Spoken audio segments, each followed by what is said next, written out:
Assalamualaikum warahmatullahi wabarakatuh. Pada program KKN MBKM kali ini, kami menghadirkan solusi energi ramah lingkungan dengan memasang sistem energi mandiri hybrid berbasis tenaga surya. Tapi tahukah Anda, untuk mendukung sistem akademik yang canggih, kami memanfaatkan sumber energi terbarukan. Di video kali ini, kami akan membahas pemasangan sistem energi mandiri hybrid berbasis sel surya untuk kebutuhan server website pesantren ini.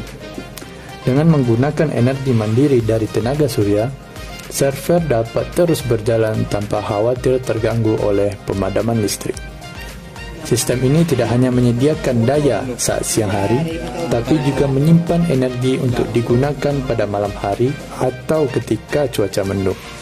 Tanpa berlama-lama lagi, ayo kita ikuti dan simak penjelasan yang disampaikan dan saksikan bagaimana teknologi energi mandiri dapat mendukung pendidikan di pondok pesantren ini.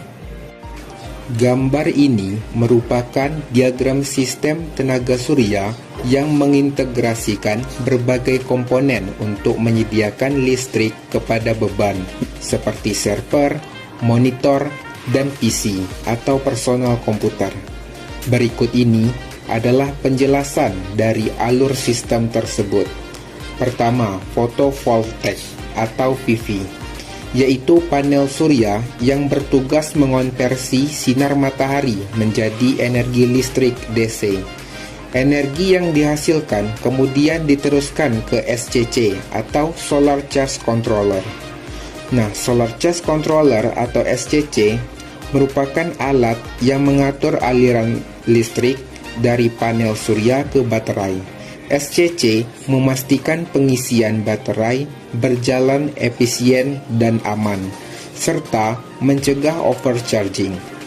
Pada gambar, SCC menerima tegangan dari panel surya dan mengeluarkan tegangan untuk mengisi baterai 24 volt 30 ampere hour. Selanjutnya ada baterai.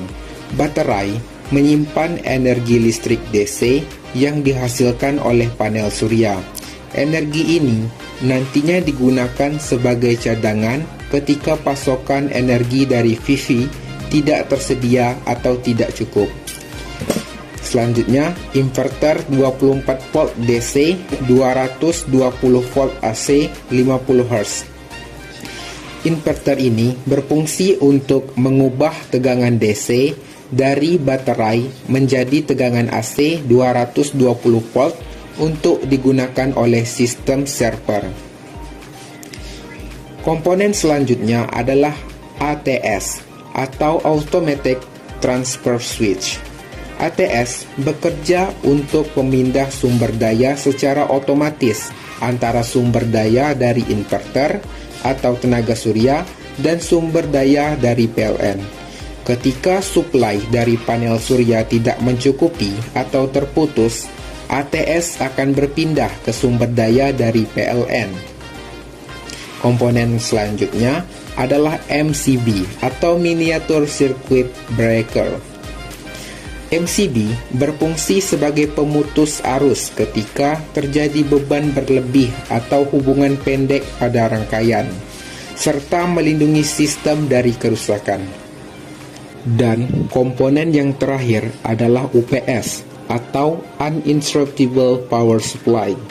UPS digunakan untuk menyediakan daya cadangan sementara apabila terjadi kegagalan daya dari PLN atau inverter. Pada gambar, UPS ini mengonversi daya dari inverter atau PLN ke perangkat beban. Setelah melalui berbagai tahapan instalasi dan pengujian, sistem energi mandiri hybrid kini siap mendukung server website sistem akademik Pondok Pesantren Khairul Ummah II. Dengan tenaga surya sebagai sumber energi utama, pondok ini kini memiliki sistem yang lebih ramah lingkungan dan berkelanjutan, sekaligus memastikan kelancaran operasional digital. Kami percaya langkah kecil ini adalah awal dari perubahan besar. Teknologi hijau seperti ini tidak hanya menghemat biaya, tetapi juga menjaga lingkungan demi masa depan.